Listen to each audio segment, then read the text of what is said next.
Wow. Well, hello, crafters. Big D here, and we're doing our thing tonight. I'm working on some figures. Everything I needed for my tournament this weekend is done. I got to submit my list.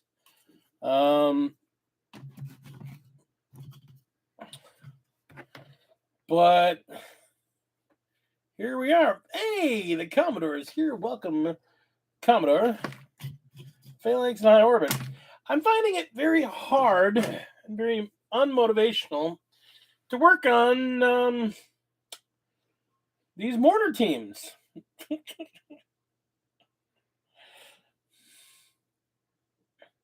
What are you running for the tournament? Well, Imperial Guard.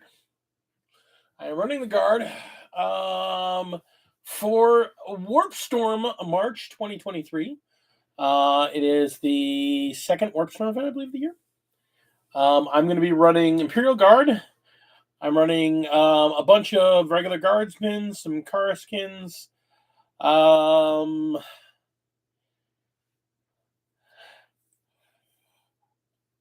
bunch of tanks, and some field ordnance batteries. I have some ideas on.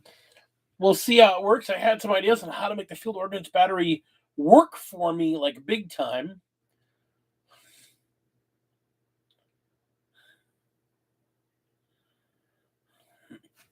My army is done. My army is all painted.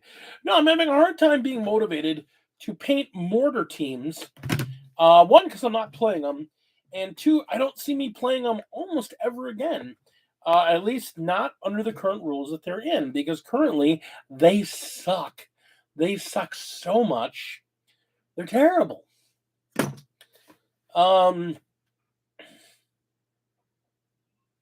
my army for the tournament is all done. All done, all painted. My army for the tournament is painted. I'm trying to clear up my backlog. So I have left in Imperial Guard to paint. And I mean the entirety of my collection. I have Lord Solar Leontis, who I'm not using right now. I want to use him, but I'm not going to even factor him into a build until he's painted. And he's I want to actually spend a lot of time on his paint job because he's fancy, and I like fancy. I have a missile team that is currently unpainted, that will probably see play before one of my 3 unpainted mortar teams see play. And the reason, plus I got a group of catechins. I have a squad of catechins, and I have a unit of Atalan Rough Riders. So let's just start off with the nerfs that came down last week, where the Guard got, some people like, oh, it was such a bad nerf. It really wasn't that big a deal. People were exploiting the fact that the wording on an ability, when you run Ursula Creed, when she gives an order to a unit, the unit she orders, the order splashes like normal, but the unit she directly gives the order to gets a +1 on their strength of their weapons. Now, the interesting thing is that +1 strength lasts until the next command phase, according to the rules as written. So you could sit a mortar team in the midst of another bunch of units that you want to give a different order to, and order that on them. It would splash to all the other units. They get the order they want, and you're using the mortar team as the centerpiece of the splash. and it's got the +1 strength, and then you have a different commander give them the order you want to give them. Now, the funny thing is, I've been going over and I can't think of what orders you give them that you wouldn't give to the other guys because unless you're trying to do hey Tina.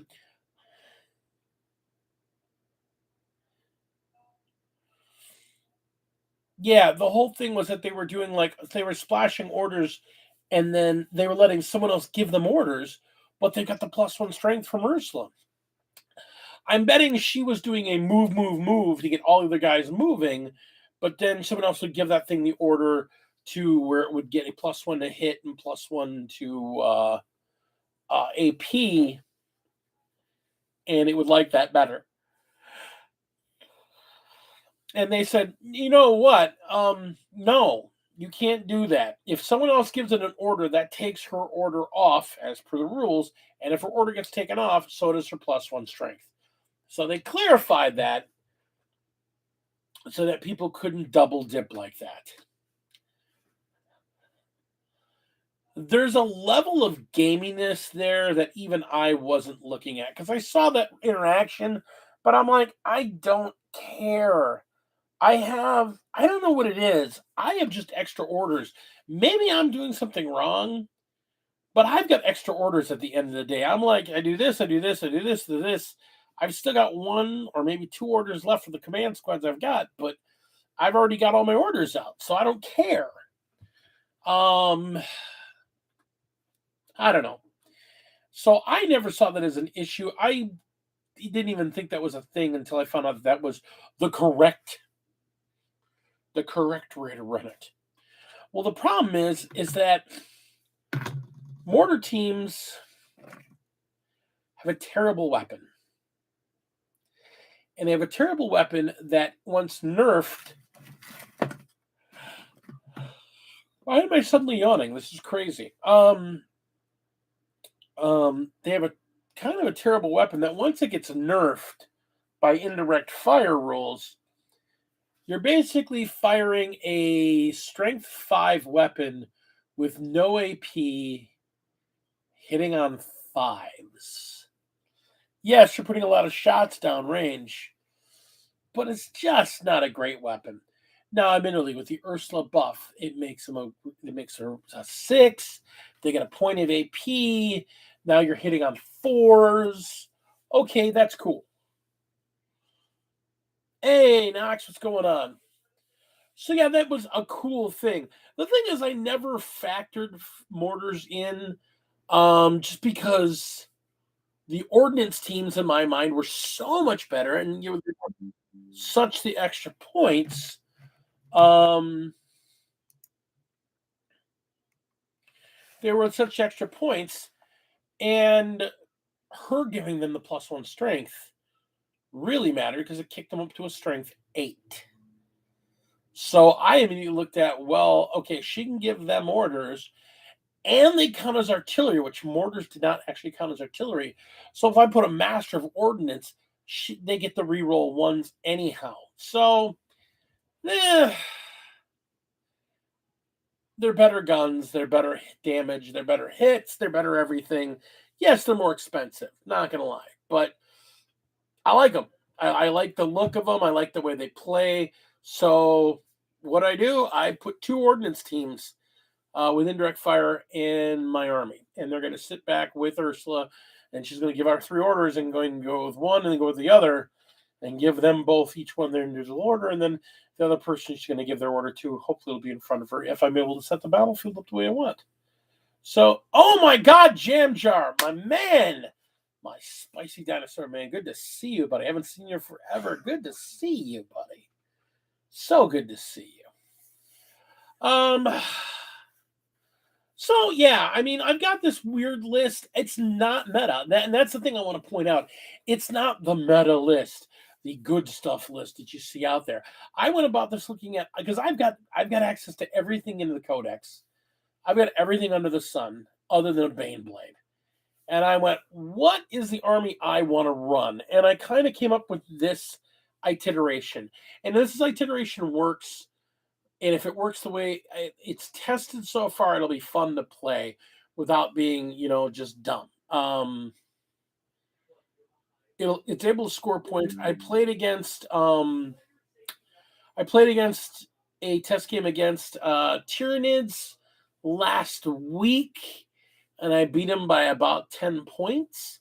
I have 2 secondaries that are stupidly easy to score on, and a third one that, if I just stick to my game plan, will get me at least 10 points every game, if not more. So 2 easy to scores and one the 10-pointer. I mean, that's what you hope for.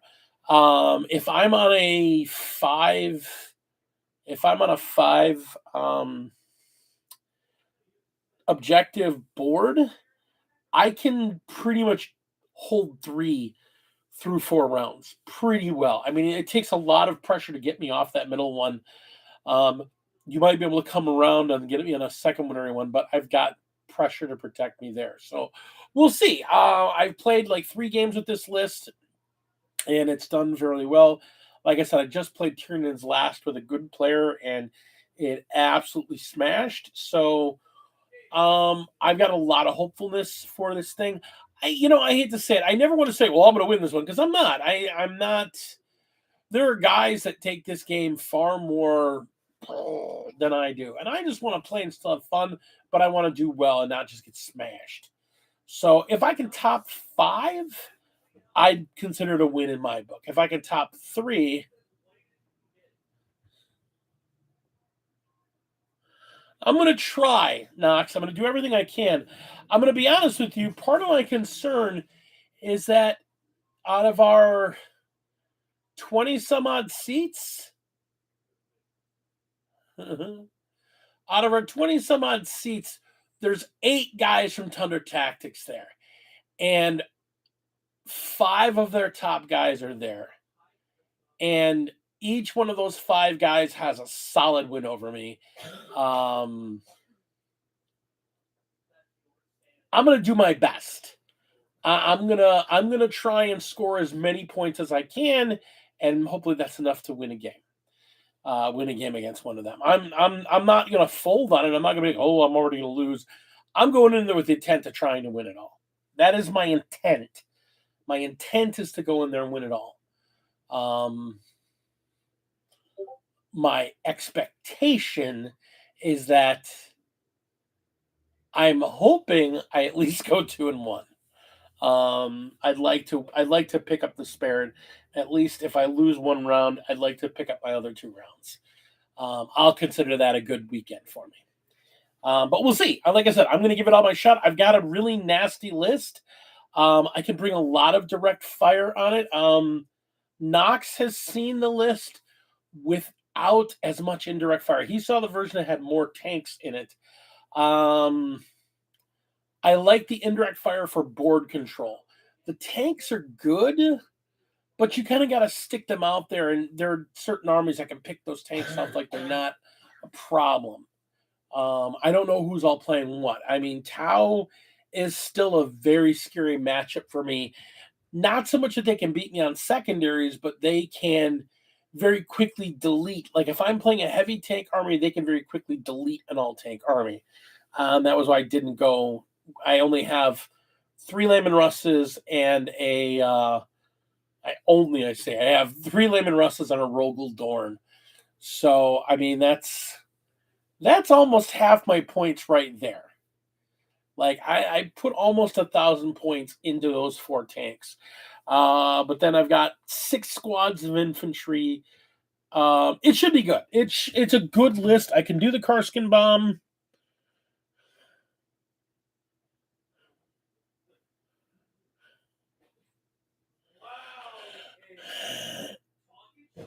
The kid thinks when you're gonna do that, yeah, sure protection.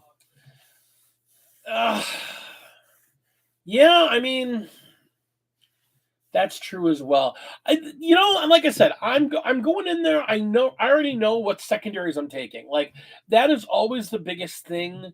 Like when you build a list, is that what are you building? And I honestly believe this. I know Knox and I have talked about this a lot. When you build a list, when you're building an army, part of building that army for competitive is going, what secondaries am I taking? If you can, while building your list, going, this is the secondaries I'm taking, that's great. And I'm looking at my army going, I'm taking these 3 secondaries. I don't care what I'm fighting against.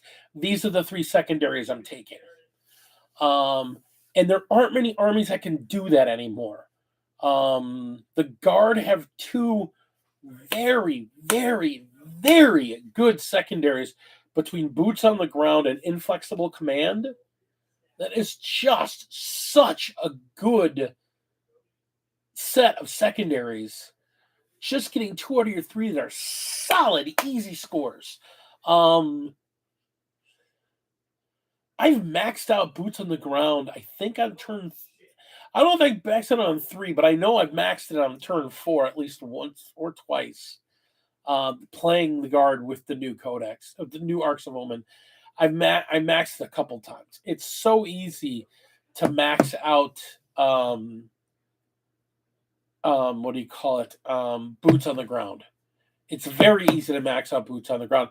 And Flex the Command's not hard either. So, like I said, those are great secondaries to score on. And then Raising Banners. For an army that's based on board control, Raising Banners is an incredibly good secondary. I'm putting so many bodies with OBSEC into a situation and then pressuring you in a way where you can't come at me.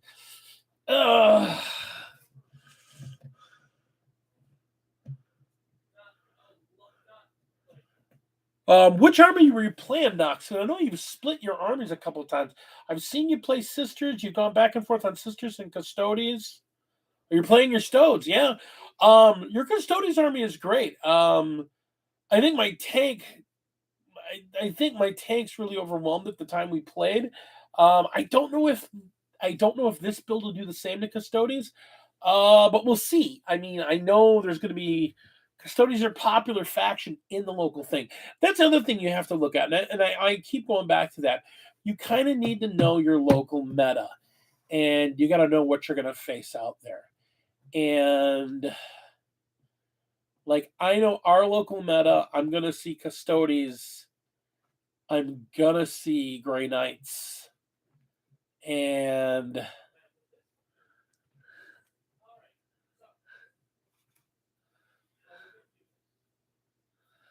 nice. Well, that's a good comeback, man. That is a good comeback. You're not playing this weekend, so I sucks. I wish you were. I hope everything's okay. I know you and I have talked a bit.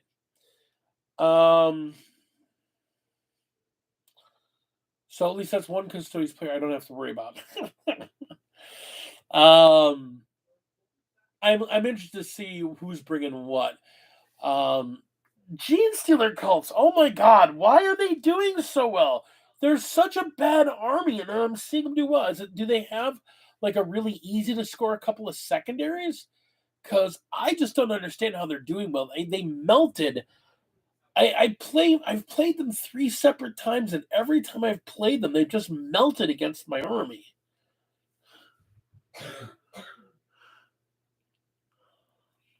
Ugh. Oh, that's right. Right. You said that. You did say me that. You got to work that day. 5 up in 5 feeling fame like 80 models. Yeah, I guess the Guard. That's why the Guard doesn't fear them, because we're gonna bring more shots than that.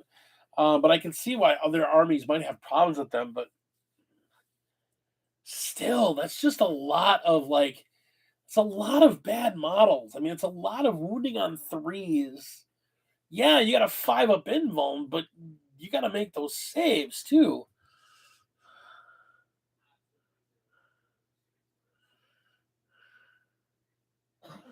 Bucket of dice and shooting on the AP1. Oh, yeah, okay. I see that. I don't know. I've always conceptually Gene Stealer cults. Conceptually, they've been interesting to me.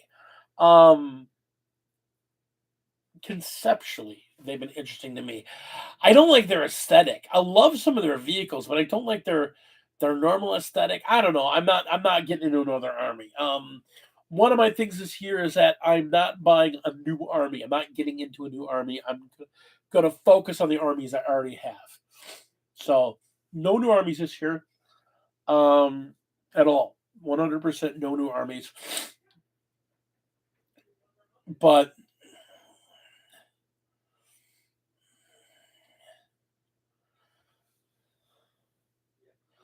yeah, no, we had Testament format. That's another big thing. Like I said, I mean, they won a GT this past weekend. That's another weird thing. So like this past weekend, there were 13 majors, 13 GTs and higher, that were on record on Best Coast pairings. Of those 13 wins, none of them were topped by the same army. So there was 13 separate factions won this weekend, which is nuts to me that you literally had no duplicates all weekend. Tyranids won one, Gene Stealer Cults won one, Space Wolves won one, Yanari won one, Leagues of Votan won one. It was crazy. It was crazy to look at the how the game is played out and who they played against. I was reading it over and just like, the hell is going on in the meta right now? Like, I know the world meta drives the national meta, and that pushes into the local meta because people see really cool stuff and push into it. But that also pushes back. Like, again, you look at like our local meta, and it's Custodes, Sisters, Tyranids, Marines, Tau. You know, you might see you see an Elven RM. I guess it depends. You don't see Gene Stealer cults too often, and when they do, they're usually in the hands of less experienced players. And that's only I've seen. Now there might be more experienced players that play them. I haven't seen it. Personally, I kind of want to just because I want to see what kind of tricks they pull out of their butt. We normally see Marines, Custodes, and Sisters. Like, oh my god. Oh yeah, that Sagittarium build. Hi, I'm going to take 36 Sagittarium and Trajan Valoris. That's my list. I mean, that's a lot of OBSEC with a lot of big guns. You can answer a lot of questions with those guys. I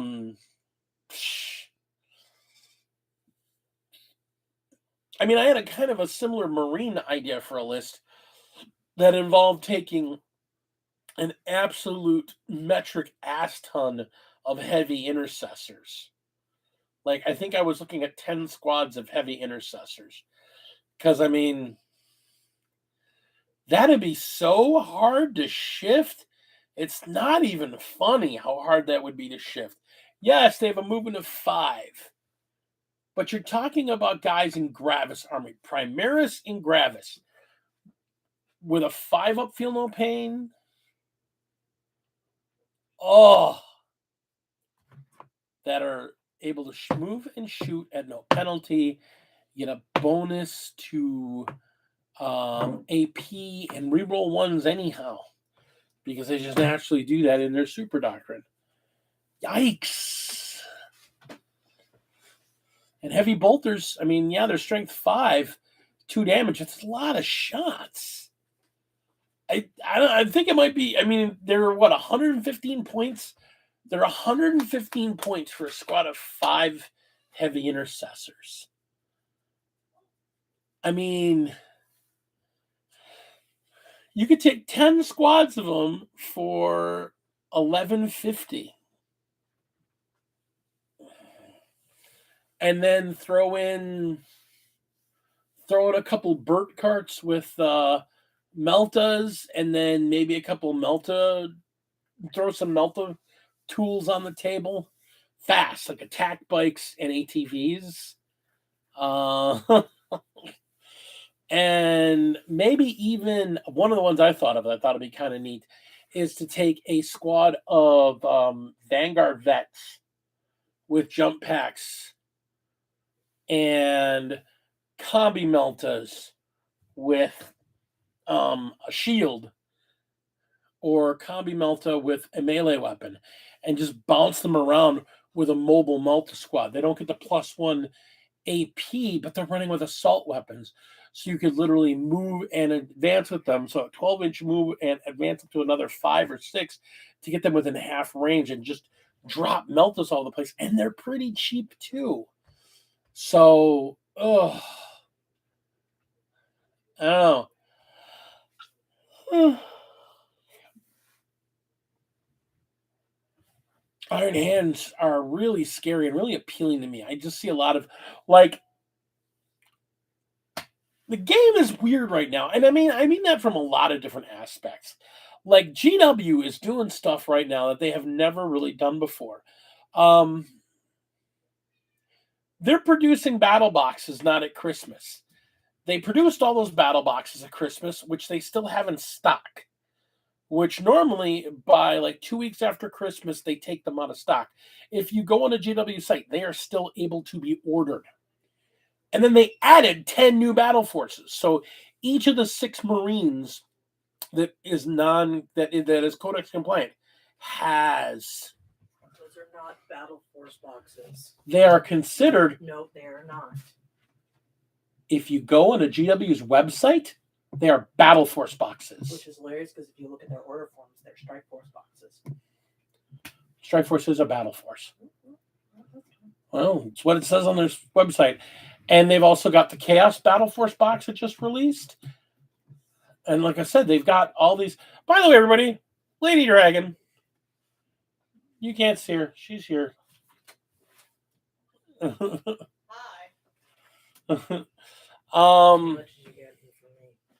I got to get another chair for her. The chair she had broke. I didn't do it. I know you didn't. Anyhow, we got to get another chair over here. So, yeah, I mean, they've got all these battle forces, and now they're putting up, they've already had combat patrols, and now they're putting boarding patrols, which are like a combat patrol -1 unit and -$30.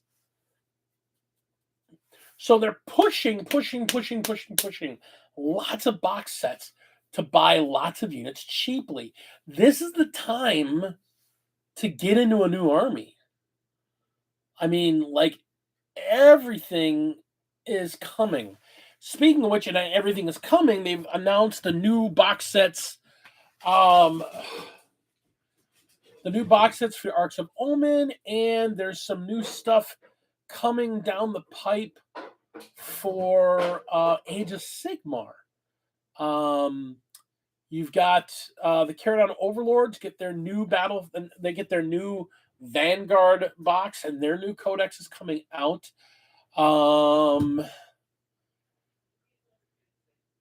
And there's still talk of when that Cities of Sigmar box is coming out, and new rules, because they're supposed to be getting a massive rework and revamp. And this is on the heels of Slaves to Darkness getting their massive rework and revamp and all new models and the new codex and all their stuff. I am surprised I'm not seeing more people playing Slaves to Darkness in Age of Sigmar. Like, I figured with that coming out, there'd be so much hype about it that you'd see this massive jump over to Slaves to Darkness. I've still got one of the pre-release boxes, the one that's got everything that's in the battle box, the Vanguard box, plus the special edition codex and the cards and all that stuff. Yeah, I know you're working on a small, because you got that Slaves of Darkness box. We've still got one at my store, and I've seen a couple others around, and I'm shocked by it. Like, they're really good army from what I hear, but people aren't moving on them. It's like everybody's in anticipation because, hey, Age of Sigmar, lizards are coming, and my God, they've been showing like that Star Seer skink today, and God, he's gorgeous. I am not going to get another army. But my God, the lizardmen are looking good. I know my buddy Antonio is excited Yeah. Lizard Wizards. Yes, the Lizard Wizards are coming. I'm really excited for them. They look really good. And like every army they redo, plus I got to see with the big reveal last week, my Hedon Knights are getting there. I'm so happy Sinesh is getting their rework. Hedon Knights are getting their rework. I'm so excited about the Hedon Knights. Shan is super excited. She's going to start work as soon as she's done with the figure she's got a commission for right now. And she's still working on. She wants to start working on her. She wants to start working on her goblins because she's got a goblin squig army that she wants to do.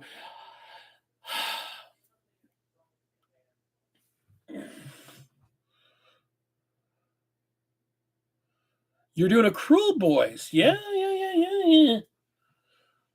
Maybe your next army down the road. Dude, you need to get working on those. You need to get working on those Slaves of Darkness, dude. They look too cool. I want to fight your Cruel Boy. I don't want to fight your. I'd like to see Cruel Boys. That's the thing, Jam Jar. I've seen the Cruel Boys. I've got like the Dominion box.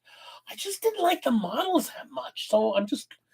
Hello, Mythos. How you doing, buddy? So yeah, I'm excited to just be painting. I'm excited to have the motivation to paint. I gotta say, the thing I did for myself, I kind of want to blow my own a little bit about this. I gave myself this thing where I want to work every day. I want to be at the bench for at least an hour active every day. Not just because keep in mind, I sit at my bench, I watch TV here, I listen to music here, sometimes I read here because my bench is my space. But I specifically want to spend at least an hour every day doing something hobby related, whether it's building figures or planning figures or bliss building or something, but getting here and working on stuff. And it has worked so far. We are 68 days. We are 68 days into the year.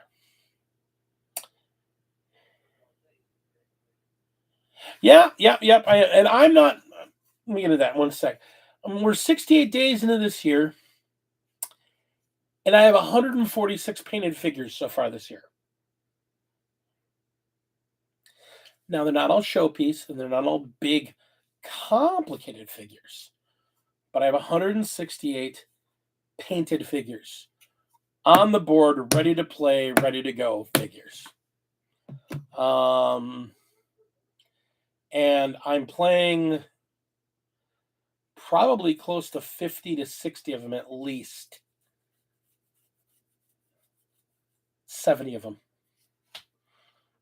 this weekend. So 146 figures so far this year. We're not even a third of the way into the year.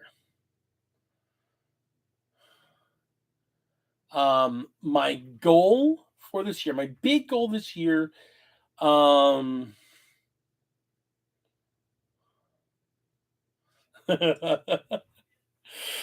big goal this year is to wipe out a vast majority of my backlog. Talking with Lady D, she has not been motivated to play Warhammer 40K. And she's really only been motivated to paint big, happy, spicy figures. Super spicy figures. So, like her commissions. But she's motivated for this Age of Sigmar army she's working on.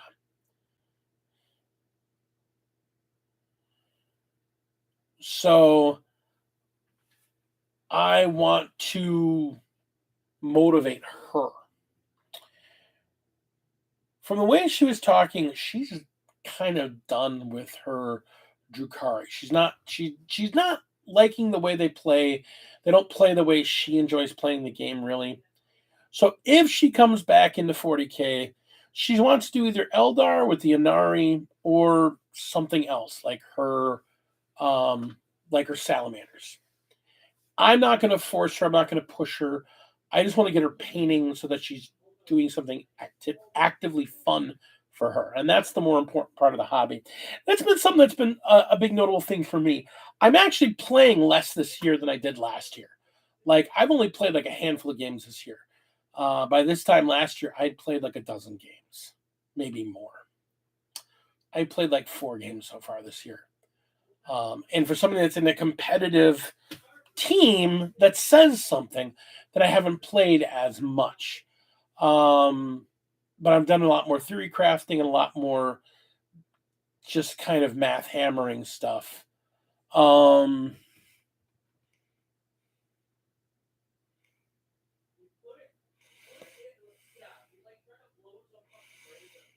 Yeah, and that's part of the other thing is that I'm like Age of Sigmar. I want to get her in Age of Sigmar because it's a fun.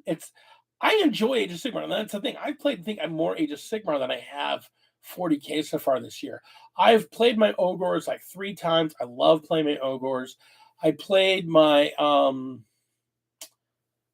Nurgle boys twice so far this year. I've had a lot of fun with my Nurgle army.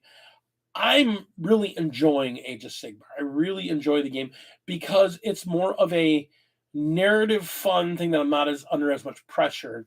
Knox knows what I'm talking about. The whole, like, when I'm in tournament play, I want to play. And when I'm prepping for tournament play, I want to be able to play. But I kind of able to turn that off and play for fun. And the problem is with 40K, you really don't, it's not easy to turn that off. So if I look at the two separately, I'm building my Age of Sigmar army to have fun with it and build the figures I like. I don't care what's meta. I don't even look at what's meta. I'm building my Age of Sigmar army to be, I like these guys. They look cool. That's what I'm going to play. Oh my God, they're terrible. Okay, but I love these figures. Now that is a very important point between that and 40K. Because a lot of figures in 40K can feel very samey. A lot of the armies can feel very samey.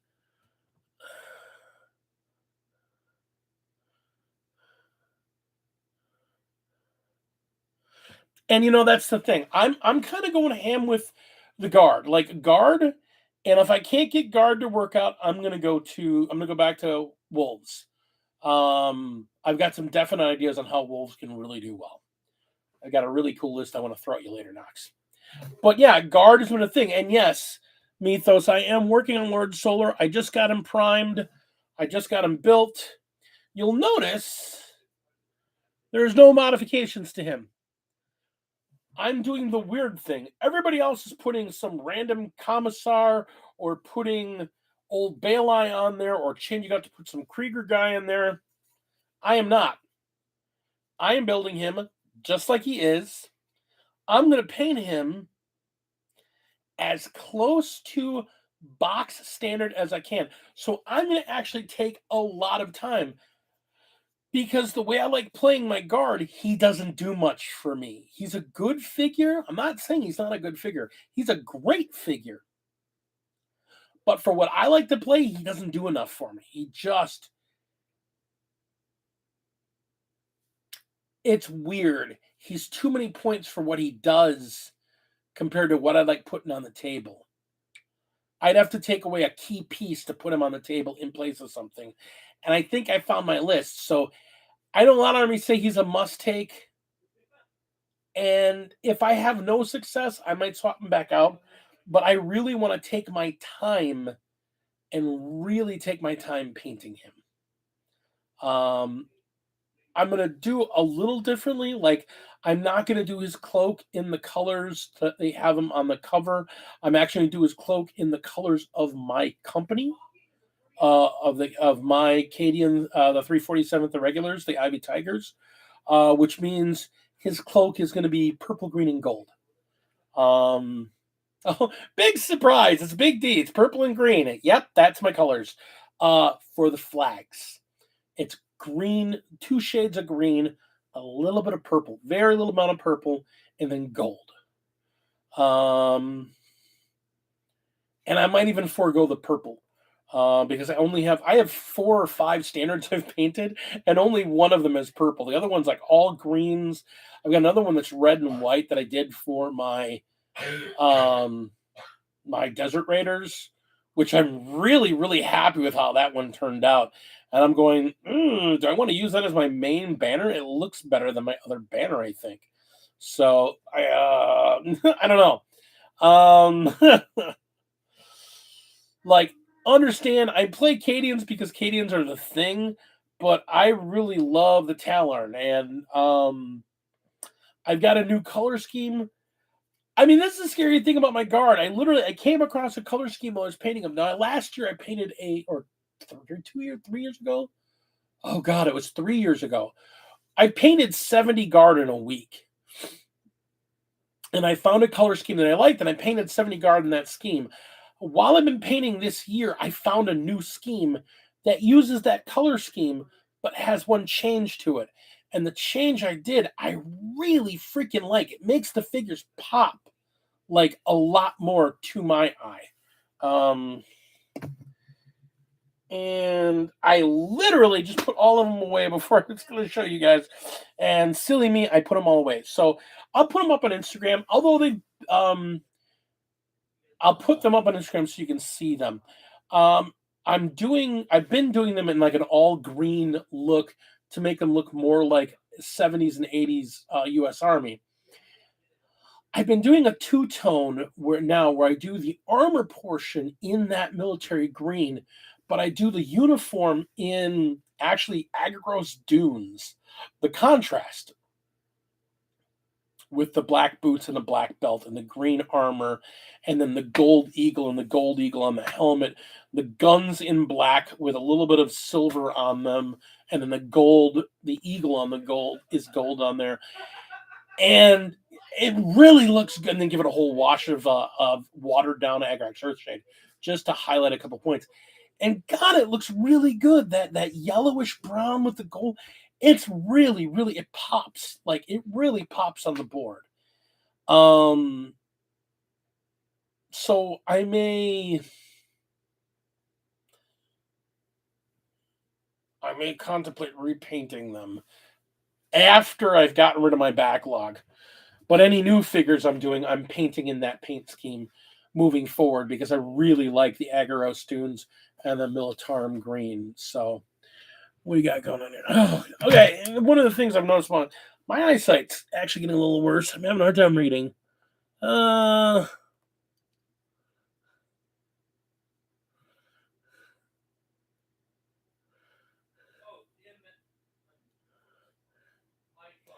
Yeah. And that's the thing. I'm totally with you.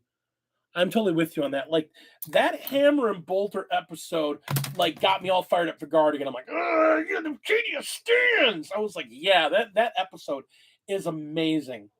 There's just something about the Talon Desert Raiders that just speak to me. There's something about their whole mentality. And so I've been painting up, and that's the whole thing, this nice paint scheme I'm working on. With my Talon, it's messed up. I did one unit in a different color scheme that I was doing with a third paint scheme that I was doing just my Talon in, which was XV88 armor with khaki from Vallejo. So the cloth is in khaki, the armor is in XV88, and then putting like a desert basing scheme on them.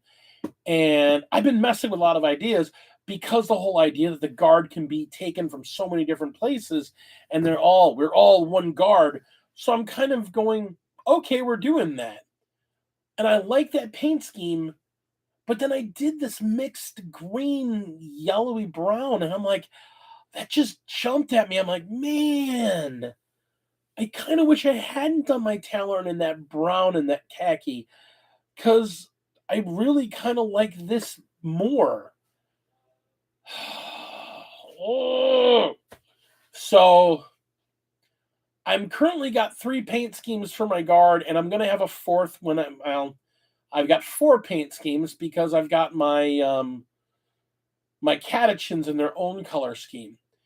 And when I get my squats put together and started basing them up for my guard, I'm going to be doing them in my Black Company colors, which is grays and blacks with red accents. They've got vehicles already, they just don't have any dudes.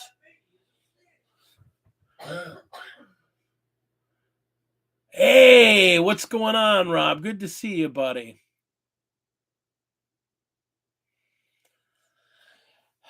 Yeah, so it's just like like I said, the big thing is I'm just trying to burn through everything. And like I said, the reason it was bothering me is that it's really hard to be motivated to paint these mortar teams that I've got. I've got another squad of 3 mortar teams. It's really hard to be motivated to paint them because with the nerf that happened, they're really bad. Like, I'm painting them to put them on the board, but you gotta understand how many heavy weapons teams I already have, because I have a lot of heavy weapons teams. Because I like heavy weapons squads. So I have for my army an existing heavy weapons squad of 3 mortars that I already had. I have my 3-man squad of my my autocannon squad, because I liked autocannons back when I painted them. And then I started building LAS. And I had one set of LAS, and I built these guys with my old scheme. And then now with the new army, I got Skyrox had a bunch of extra guard that he got rid of. I picked up from him very cheaply. Thank you, sir. And yeah, so I put together 3 of those LAS squads, kind of redid their bases, came up with this amazing base scheme.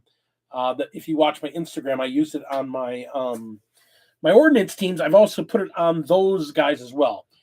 So I've got 3 LAS squads. Those LAS squads are not going as a heavy weapons team. There's putting one of them with each of my 3 regular units of non-Cadian infantry.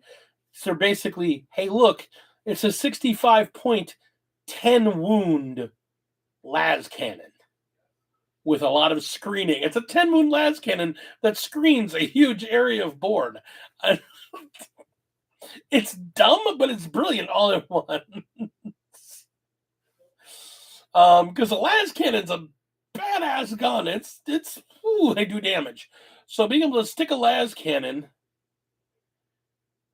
give it the ability to have +1 strength, +1 AP, and reroll ones.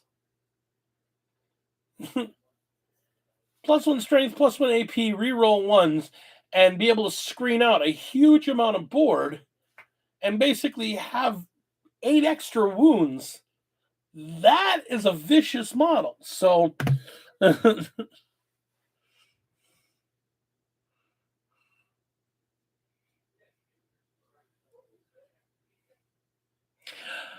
yeah, that's true about the mortars. But the problem is, to be honest, they're still AP 0.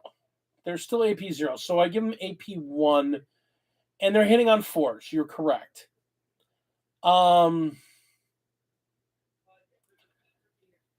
That's why I'm using the field ordnance batteries. I'm using them differently. And that's the thing. Again, you have to look at where you can cut points. I never liked mortars except when you kind of had to use them. I was always more bigger fan of using multiple. I'd have one squad of them back to just harass things, because that's what I see them as. I see them as harassment. You're getting your full armor saves. You're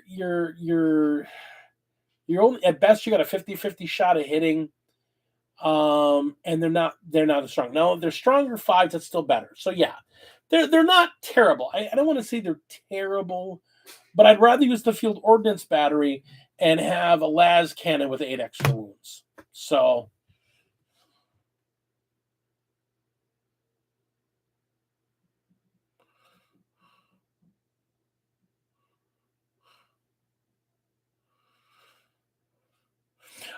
you cannot stack the Master of Ordnance buff on a mortar.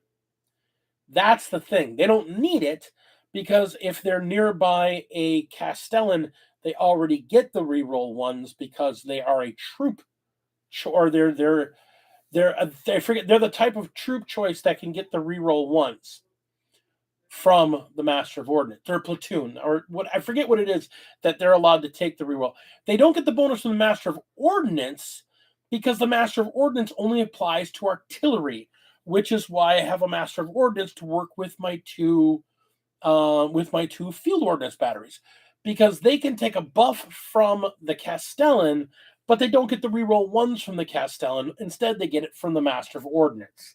So the Master of Ordnance is like 25 extra points on the two 130-point batteries I've got down. But having Ursula go, you get to do the thing, and you get to do the thing, and now I've got a strength 8 gun, -3 AP, 2 damage that's hitting on 4s. It's down next -2 AP, but still -2 AP hitting on 4s. It's a bunch of give and take.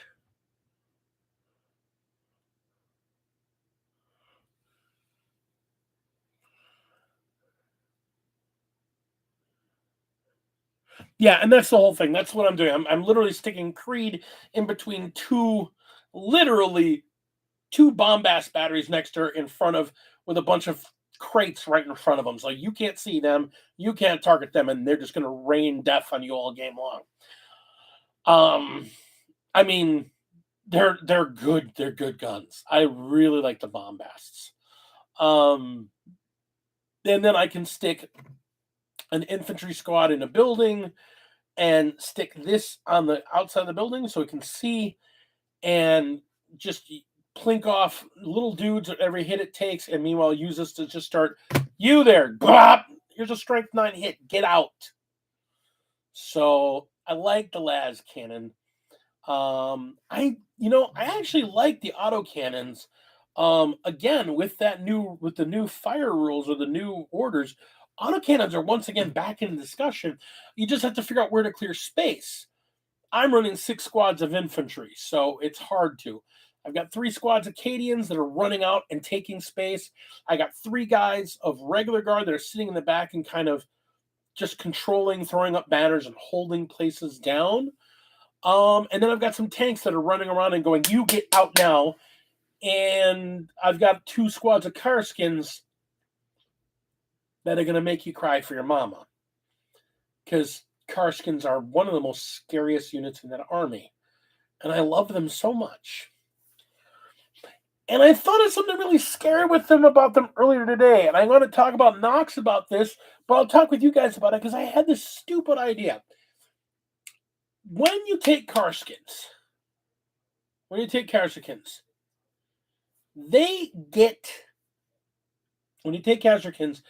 get to take another ability. They get the 2 that you have on your army. In my case, it's Born Soldiers, because I'm using the base Born Soldier rule. So they get Born Soldiers. But Khazarkins are veterans, so they get to take an extra one. Now, the one that's bouncing with the special relic, I give them the expert sharpshooters, so they get a reroll built in for when they jump. But I had a dumb idea, or it's brilliant, and I can't decide which.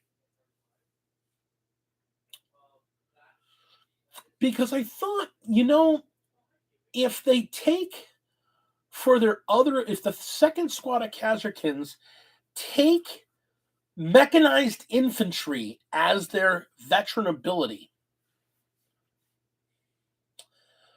I could stick 10 Khazarkins into a transport with an officer, fly them down the board, let them out, have the officer immediately give them an order because that's what he's allowed to do, and then unleash hell with them.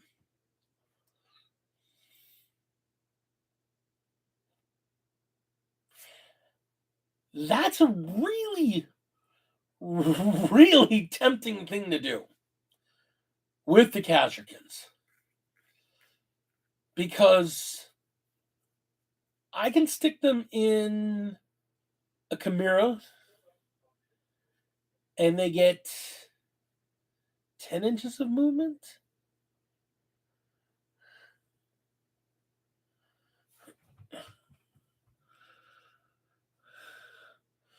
Yeah, I was thinking about that. I'm like, that's a really, really nasty way to do it. Now I thought about I could put them in and this is where I was thinking about it. I thought about I could put them in a Chimera, fly that thing down the board, let them loose, and let them have their fun. Or I could put them in a Torox, which I know is an ugly vehicle, but it's faster than a Chimera. Yes, it has worse stats. Yes, it has less guns, but it's faster. It's 2 inches faster.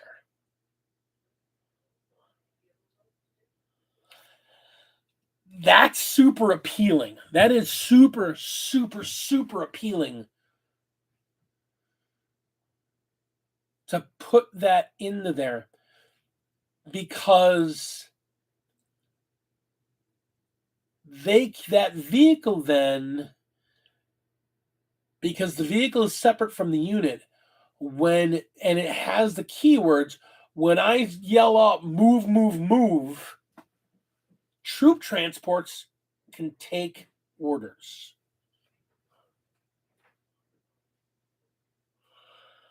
Exactly, Art. And if I give them move, move, move, they get 4. And 4 is more than 2. Oh. I could also technically move them the full distance, advance them, and then the next turn move them again, put them on the other side of the board and unleash them. God, that's a thought.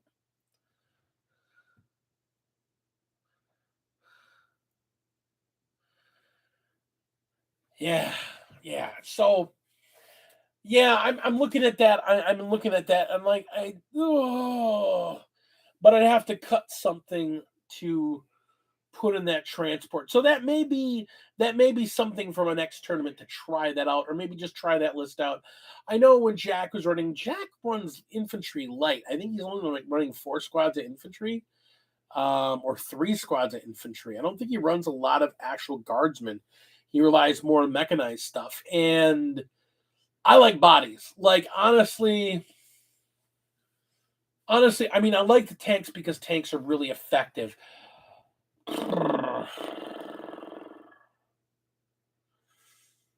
But if I could, no, I don't know. I mean, car skins are so good.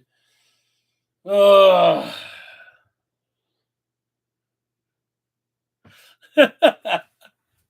Well, I mean, Art, there's at least you won't have to deal with another member of the team on turn 1. What are you running this weekend, Art? Obviously, I'm running. Everybody who doesn't know, Art Chavez, along with Skynox and myself, are all part of Team Warpstorm Gaming.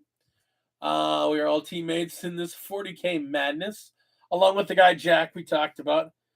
You're running Grey Knights. You got nothing to worry about, man. Grey Knights are a really good army right now. My God, man, shut up. Oh, they're one of the armies I actually worry about because they have enough guys with storm bolters and rotary cannons, and they can actually put enough shots on my troops to actually get rid of them. One of the biggest problems that people have against my army is the fact that there's so many wounds and so many bodies that just don't have shots on target to get rid of everybody. And Grey Knights are one of the armies that go, man, every guy has a storm bolter. Well, the hell, man? You're going to be fine. Just play them like Quinn does. You'll never lose. And never play against Thunder Tactics, guys. Because they don't ever lose. Shit. I hate talking like that. They are so good. I really love playing against the Thunder Tactics guys because they are so good.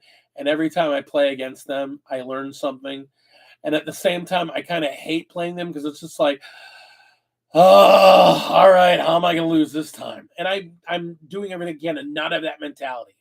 I'm going into this going, I have a good army. I have a solid army. I have a mean army. I'm going to win some games this weekend.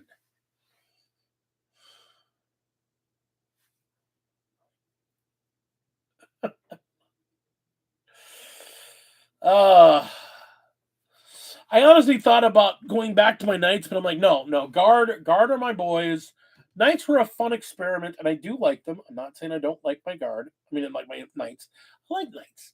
But guard has been my boys, and I've been waiting for them to get their stuff for the entirety of 9th edition. I was playing them heavily at the end of 8th edition. I was playing them heavily at the end of 8th edition. I had a really, really good tank heavy list I was running. And then they got 9th kind of murdered them. It's like, ugh. I like that they fixed a lot of their problems. I like the Turk and go, I don't care about you being on my hull. You over there, boom, get off. I know Skynox didn't like it, but I liked my Oops All Tanks list. That was a lot of fun to play, let me tell you.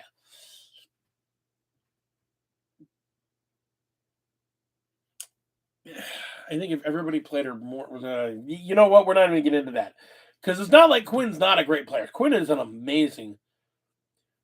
freaking amazing player. And if he's teaching you how to play Grey Knights, he's one of the best in the country. So learn from him, man, because he's good. Take it, everything he has to offer. I'm trying to figure out who around is better with guard and try and learn all the knowledge. I've been watching so much Morty and Glory and a couple other channels on the guard, like really trying to crank down to not play the meta though. I mean, that's the big thing. I want to play my army the way I want to play it. But understanding what works and what doesn't work is a big thing. So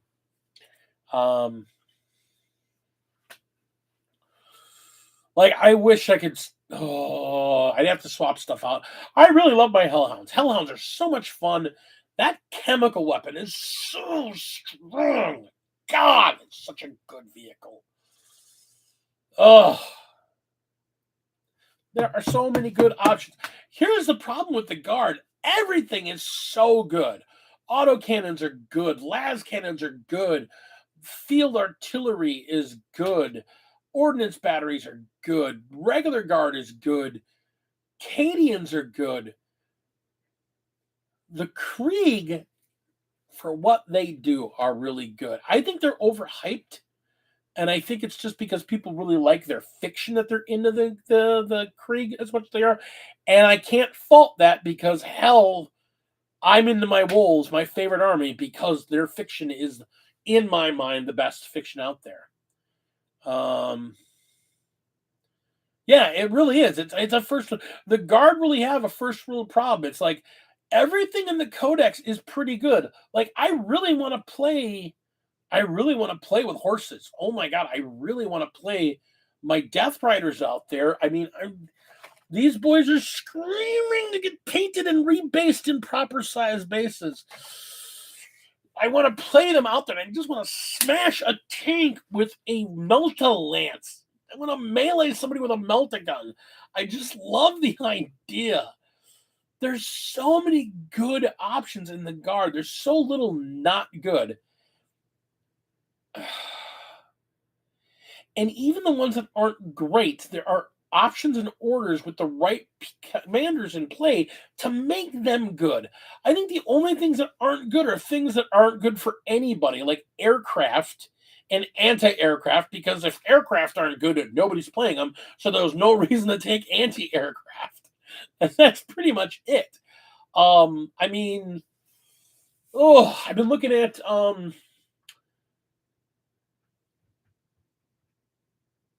yeah, exactly, man. It's just so hard. Like, I want to play tanks, and I want to play hellhounds, and I want to play Adelan Rough Riders, and I want to play 100 bodies of troops, and I want to put in all the heavy artillery I can. It's just like I run out of points so quickly.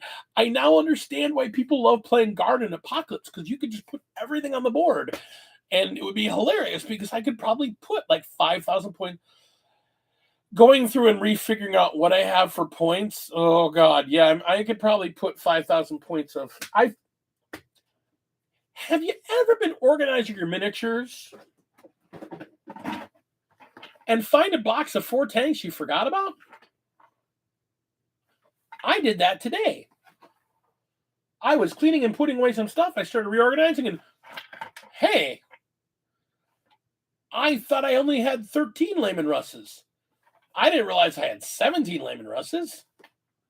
Why do I have 17 Lehman Russes? And then I was looking at them again going, I need to look around. I might have 20. So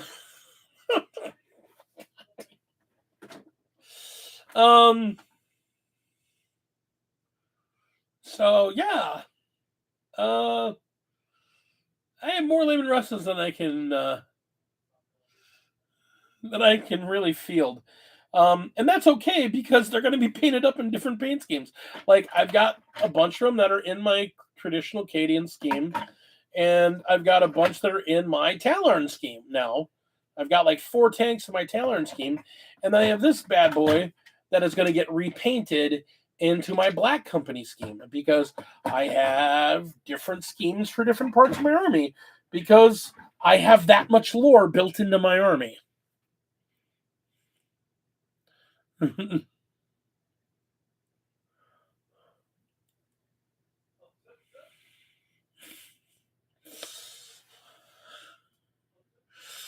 Hey, Steve, good to see you, man. Yeah, and it's just crazy. It's just like, man, and yet I don't have a Baneblade. I need a Baneblade. I need 2 Baneblades. Technically, I need 3 Baneblades. I want to do the meme list. I want to do it where I want to do a list with 3 Baneblades. Why are aircraft so bad? Okay.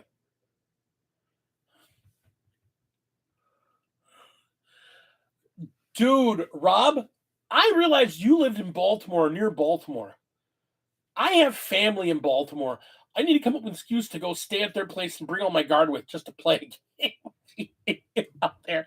Either that, or we got to get you up here for Adepticon, or me down there for NovaCon, and we got to get a game going on. Why are aircraft so bad? Aircraft are bad for everybody right now because of the way that they changed the rules on aircraft. So the thing is with aircraft, all aircraft now start in reserve. So they are off the board to start the game. They had to do that because people were using aircraft to alpha strike the crap out of armies, and they were really upsetting the balance of how the game was played.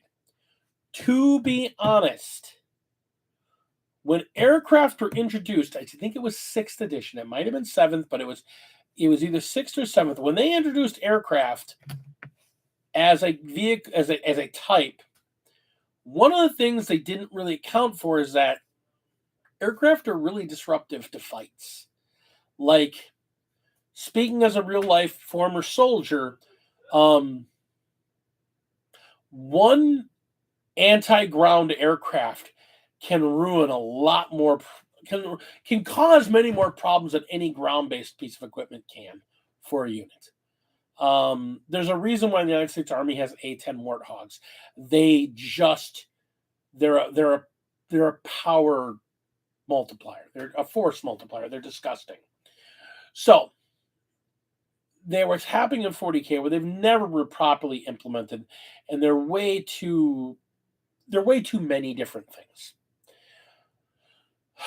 The first nerf they did was they took aircraft, they took them from allowing you to have the rule of 3 to the rule of 2, and then you could only have 2 in your army altogether, and you only have 2 of an aircraft. So basically, you get 2 aircraft. That's it. And they were still pretty devastating between the Tau Sunshark bomber, the Orc Burnham bomber. I forget what the other one. Oh, the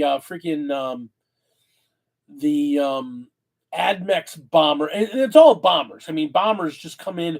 Hi, I'm going to do a bunch of mortal wounds and screw your shit up, and that's what they do. And they can take up space on the board, but you can't interact with them. They're a real problem. Not a lot of really good answers for aircraft. So there was that to begin with. So to try and curb that with Arcs of Omen, they started off with all aircraft start in reserves. So what does that mean? Let's think about it, the reality, what that means. That means your aircraft are not coming onto the field. You're paying the points for this aircraft, but the earliest they're coming onto the field is turn 2. And they're just coming onto the field. They're not moving. So they're starting on a board edge on turn 2. So you got to pick a spot where they can get their shots. They can do something effective. And they're still going to sit there for a full round. They might get shots off, but that's it. And then they can move. And a lot of aircraft's abilities, a lot of their really good abilities, are based on when they move and pass over units. So it means you're paying points for a vehicle that you can't actually do the thing that you're paying the points for until turn 3. So you're losing them for almost half the fight. And in a lot of cases, especially in competitive games, by turn 3, you're either in a scramble to pull it out your butt, which you definitely can, but in a lot of cases, you're in a how much can I steamroll this win to? It really depends on what your competition is. You don't want to have points, that many points, because aircraft are significant in points. You don't have that many points sitting off the board so they can be effective in turn 3. If you bring in something on turn 2, you want to do something with them in turn 2. There's a reason to put things in strategic reserve. I know when you buy units to put them in strategic reserve, if they're coming in turn 3, they're coming in turn 3 because that's what they were designed to do, and they're usually something small, like you got an extra group of Vespid to do a scan in the back corner on turn 3. Again, it's just they're not ideal. Aircraft end up being something you're spending the points for and only getting them for half the game. So aircraft aren't great. Even though the Guards aircraft has multiple uses, the biggest disappointment is that there is an entire specialty guard army that uses many of them, and because of the way the rules work, you don't want to use them, that part of the army.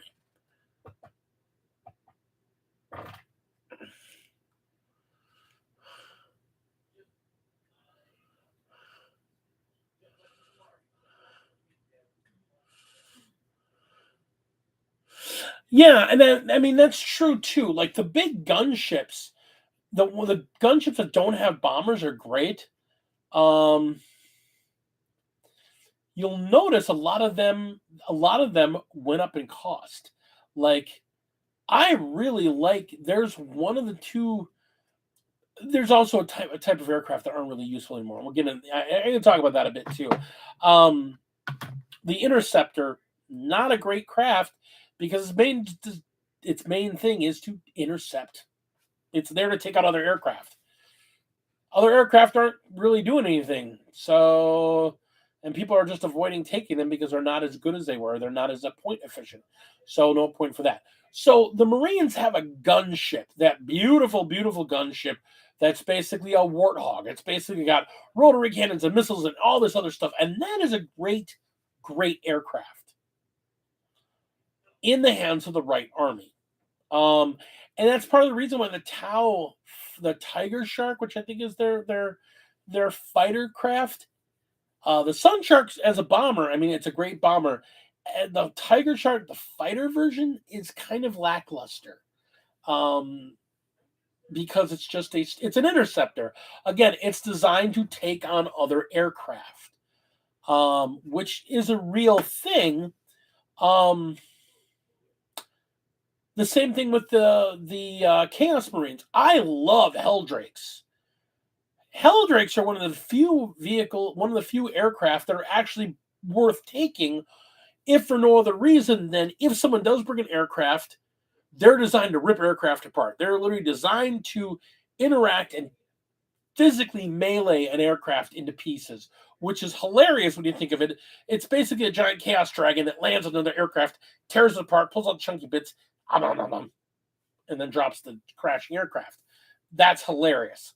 The flip side is you take them with the Bale Flamer, and now they're running across the ground going, ah, and dropping fire everywhere. And because of Chaos Marines and their affinity for burning things, I forget what it does, but they get a bonus.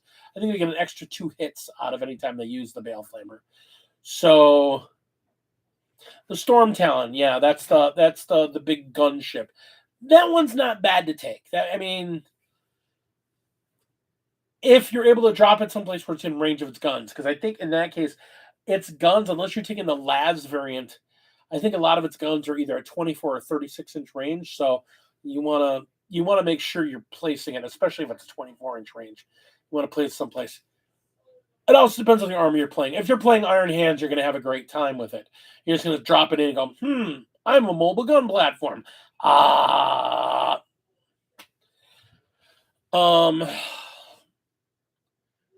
I've been really on an Iron Hands kick lately. I've really been looking at Iron Hands as a second Marine army. Arcs of Omen did a lot of fun things for them. Speaking of back to Arcs of Omen and new releases, I don't think we talked about it at all, but the new box with the Missile Marines and Mythos, I know you're going to be like, that's not what you said last week. I know, because I keep flipping back and forth on them, and I admit I'm wishy-washy about them.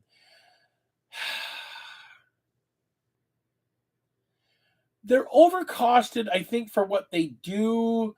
I still love their look. I love that they look weird and wacky. I like the weirdness of the look. They are what they are. Yeah, Watch the World Burn. That's the one, Knox. Yeah, they are what they are. I mean, they're Missile Marines. They're fine. They're weird. They're wacky. They're very...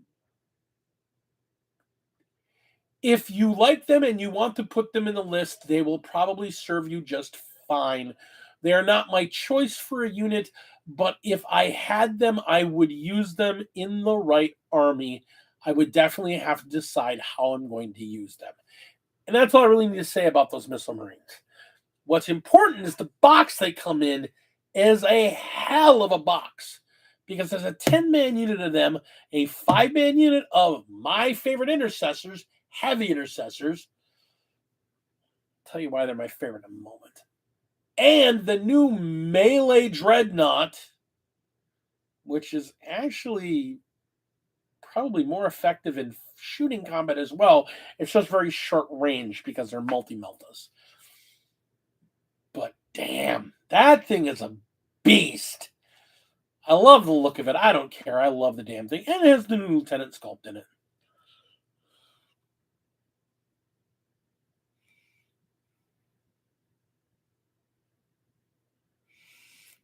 Big love too, man. Yeah, it's just the thing. I don't mind the Missile Marines. I keep going back to did we need Missile Marines? Did we? Did we really? I don't think we did. But we have them, so let's go. I think there are other armies that could use more units. I definitely think there are other armies that need more units. And I know this now from working in a game store, the way I look at armies now. It's interesting looking at it from the stock side of things. Anyhow, we got a lot of time left. I got a lot of things I still want to talk about. It's been an interesting night. Marines have a lot of freaking units. They have a lot of choices. Oh my god. Like, I look at our shelf. We've got our 40K slot is 8. Oh, it's 7 because one of them is a 30K slot. But they're 7 8-foot lengths, 4-foot lengths. There's 7 4-foot lengths. So one is 16 feet, and then the other one is 12 feet. And so it's basically 7 shelves. And each shelf has like 4 slots. On one shelf, we have Tyranids, Genestealer Cults, Orcs. On the shelf next to it, we have Chaos Marines, Death Guard, World Eaters, and Thousand Suns. Orcs take up 2 shelves on the first stack. The third one is Guard on 2 shelves, AdMech on 2 shelves. You go to the other side, you've got Necrons on 2 shelves, Elves, and then Drukhari with Harlequins. The next shelf over has Tau and Vulcan and an empty shelf because we're reorganizing, and then Custodes on the bottom shelf. Then the next shelf is Sisters, Marines. And the last shelf is Marines. Yes, I know Marines are the poster boy. Yes, I know Marines are going to be the largest faction. And I understand that, and I get it, and that's fine.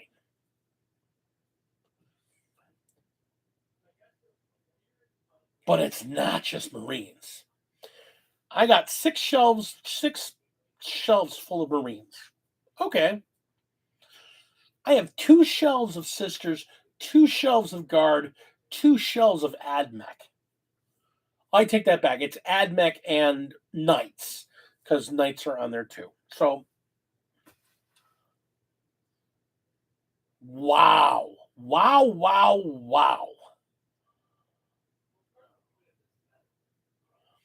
I look at Thousand Suns,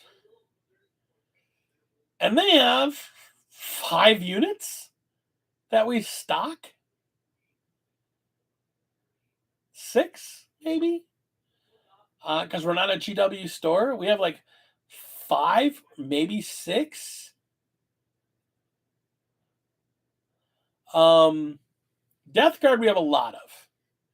We have a lot of Death Guard. And Chaos Marines, we have a lot of. But they're all the same units we have. I mean, it's like... it's a lot of cultists, and it's a lot of legionnaires, which are built in a couple different units that usually build legionnaires. And then we have... what's the other unit we have a lot of? Terminators. We have their Terminators too. And then a lot of HQs. But it's like, you look at like the Tau, and they've got a pretty good... The Vulcan, I know they're brand new, but they've got a really small codex. We carry 4 of their... 5, well, we carry 6 of their units. We can't get 2 of them in right now because nobody's getting their transports in.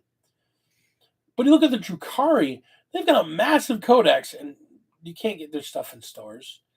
The Elves have a lot of units, but a lot of them are being used. You know, it's like, I don't know. I guess I just look at a lot of armies and go, like, I'll be honest with you. I looked at the World Eaters, And they have some really cool looking units. No bones about it. They have some really cool units. But the fact that they can't take a lot of staples of other Marine units, again, neither can Death Guard and neither can Thousand Suns. Death Guard at least have like 10 other units that they can take from because they filled out their, when they got their codex that made them really their own guys, they filled them out with a bunch of other stuff. I mean, they didn't do that for the freaking Thousand Suns. Thousand Suns have like cultists, they have their Zangors, they have 3 guys in scarab suits, the Terminators are not exalted sorcerers, and then they have a couple demon engines, but they really don't have a lot going on in their codex.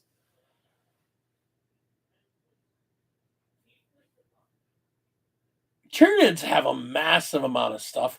A lot of their sculpts are old. They need some help. And Gene Stealer cults, wow, they don't have a lot going on.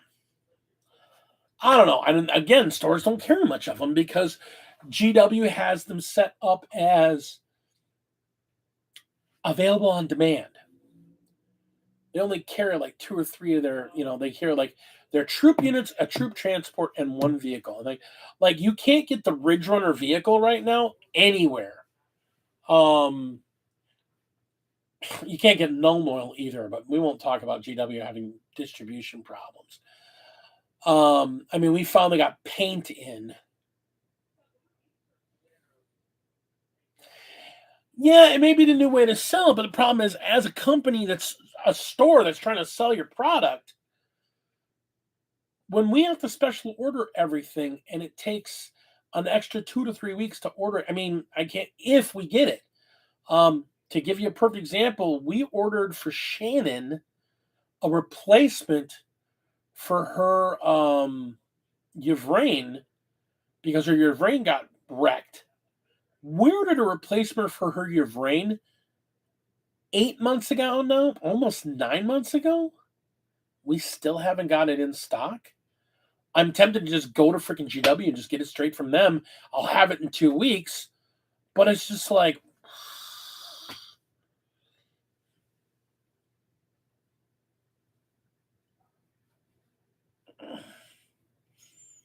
yeah, and that's the problem. You'd have to put a catalog in that aisle because there's so many things for that army. I mean, honestly, if somebody's just coming in, I guess one of the reasons that Marines sell so well, yes, to the poster boy, but not only are they the poster boy, but so many of the things are meant to be in stock. If you ever look at GW's website, if you look at the units in an army, you'll notice some of them have an arrow, like a circle with an arrow in the bottom corner. That means you're not going to find them in stores. You have to order them. So a mom and pop game store can order them and get them in, but normally we don't go through like GW directly. We go through a distributor. Or we can, if you're a big enough store, I think we can go straight to GW for some things, but it's just crazy that like GW makes sure their stores get stuff first, obviously. So when there's a rush on certain products, and I talked about this a week ago, and we talked about how Kazarkins, we got 2 per store. We had 3 stores. We had 6 boxes between our 3 stores. We couldn't fill all of our pre-orders. Because we don't require people to pay for their pre-orders. We just, you put your name down and whoever, in order of the name you got them. We didn't have enough Kazarkin boxes to fit everybody that wanted one or wanted theirs.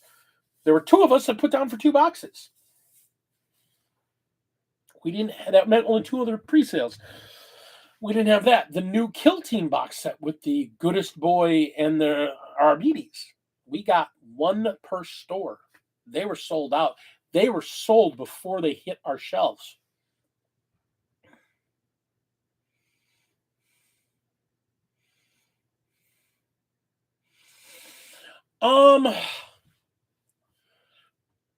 So 6 months ago, I would have told you that's absolute tinfoil hattery. I don't know that I disagree with you on that anymore. I have a serious concern that 10th edition is going to do away with the Firstborn. And I think they're going to do away with the Firstborn the same kind of method that they added Primaris in 8th. I think we're going to see a mass extinction event of Firstborn where they're going to need to be Primarisized to survive against the new Tyranid threat. This is completely and absolutely a guess on my part.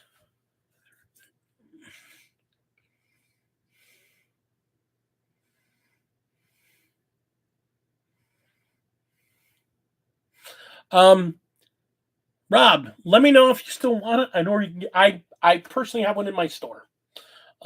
We can work something out.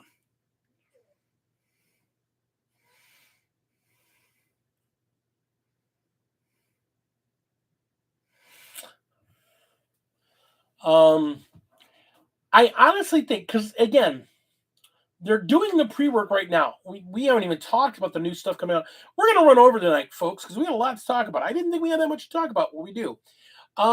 They announced the new Ark of Omen book that's going to have the new demony thing, the demon techno thing, whatever the hell he is.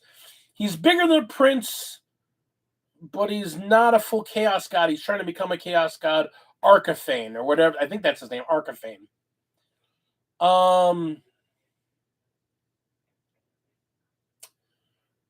They announced his pre-release.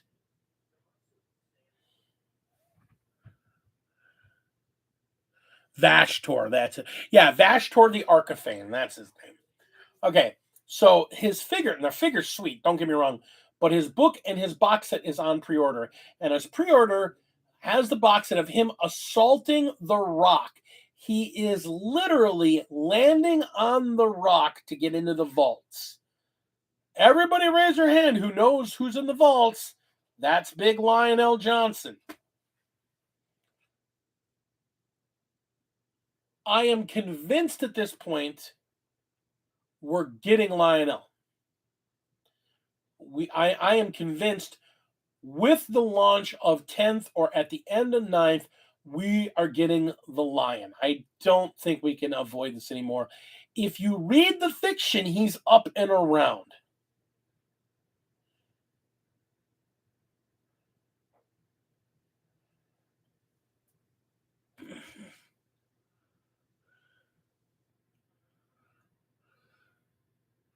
Yeah, and that's exactly, and I think that's exactly, it's the weapon options.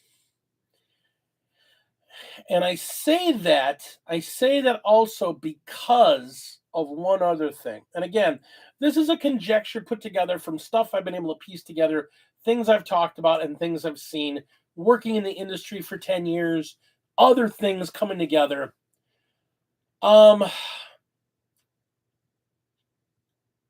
When Joy Toy showed off accidentally, you notice they pulled them back down. When they showed off the new figures that aren't supposed to be showing up until 10th edition, they showed off Primaris versions of Firstborn specialty units.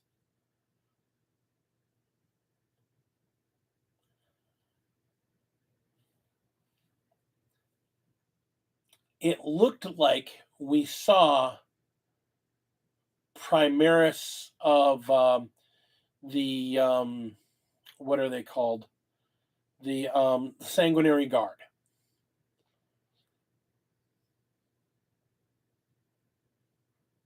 Primaris Sanguinary Guard, Primaris Jump Pack Troops. We know, because the rumors haven't been wrong about this yet, that 10th edition is going to be, the big bad is going to be the Tyranids. Now, the Tyranids were invading Baal. So that's why it was like, it's gonna be Blood Angels. But now here at the end of 9th, we're getting all this stuff with this huge refresh, including the Chapter Master, who's been now Primarisized for the Dark Angels. I've said it before, and I'll say it again. Assault Intercessors are not that different from Blood Claws. So the stretch of making a slight alteration to Blood Claws to make them Primaris would not be much of a stretch at all. Now, again, this is all just conjecture. This is all just a guess. Will they completely get rid of them? I don't know. But, if they were going to just rip off the Band-Aid, what better time to do it than 10th and just go, the Archivane, Vashtor the Archivane created a disease that the Primaris seem to be resistant to, and some technovirus to destroy the Marines. Primaris seem to be resistant to it, but the Firstborns are affected by it. Or the something with some new strain, because when they're going to get new units, when they're going to be the focus of the beginning of the edition, the Tyranids are going to get new units. They're a bio weapon. They're living bioweapons. They're going to come up with some way that they can just rip through Firstborns. It's not a stretch for them to come up with a way they rip through Firstborns that Primaris have some resistance to.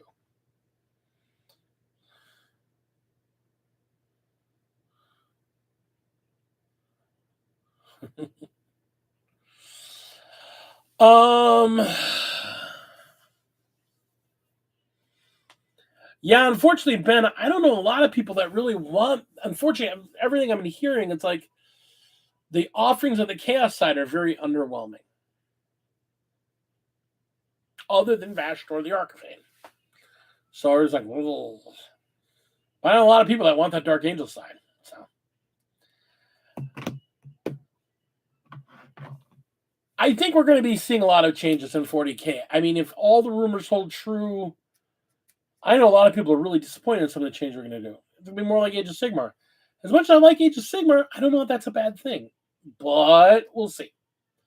I don't want to put anything behind any rumors until we see more. For all we know, they could just be trolling us. They could be trolling us hard the whole time.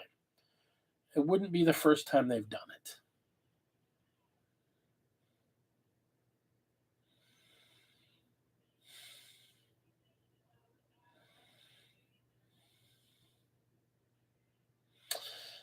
Yeah, I think Primaris, obviously Primaris are going to be the Marines going forward.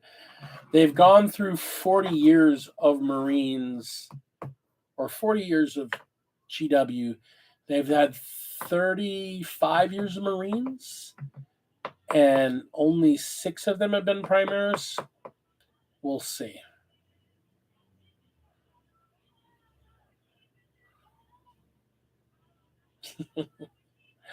We will see, my friends. I'm looking forward to what happens out of it. I mean, I'm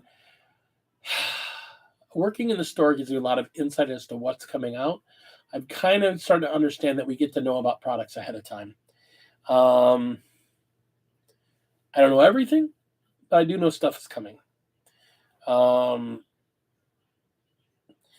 think we're going to be shocked at how quickly we go through Arcs of Omen.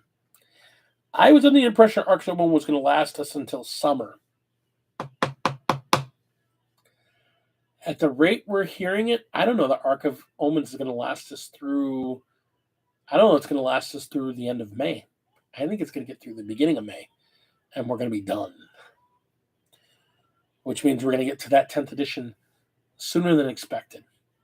And I think the last Arc of Omens is going to be just like the last of the last series of books that did this, that they're going to do. Oh, look, it's the new baddies. It's the Tyranids. Dun, dun, dun. Yeah, they are flying through Arcs of Omens. It's crazy how quickly. There were already 3 supplements in. When they did the last ones, they had like months in between them. And they've done like one every 2 weeks now. We're 6 weeks in, and we've gotten 3 books already. It's crazy. It's absolutely crazy. Oh, that being said, I keep yawning and my eyes are watering. I think it's time for the big D to give everybody love. I love you all so much. You mean a lot to me. I would love it if y'all give me a thumbs up. Next week, we're going to talk about... Thank you, bro. Next week, we're going to talk about how I did at the tournament. We're also going to talk about Age of Sigmar, because I want to spend a bit of time on Age of Sigmar next week, because there's an important thing coming up next week with Age of Sigmar. We talked about it some, Ben, earlier tonight, but with the thing to talk about with Age of Sigmar, and especially now that I'm kind of really revitalized in playing it, they've done the big release. We've got 4 armies left, and everybody's got their releases. We went through really quickly getting releases one after the other. So we're going to have the Hedonites coming out really soon. We have the Caradon that just came out, but we're gonna have the Hedonites coming out soon. We're gonna have the Bone Boys. We have our Lizard guys, and they got Cities of Sigmar.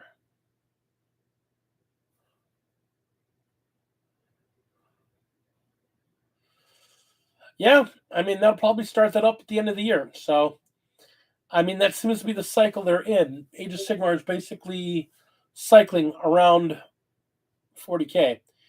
And maybe we'll get to see some new updates on Old World. I don't know how I feel about it, because I'll be honest, I was excited for 30K, and then I wasn't. And I like Age of Sigmar, so I don't know that I really care about Old World anymore. Really weirdly, I was excited for it at first, but now I'm just like, I don't know. So I love y'all, and we will see you next week.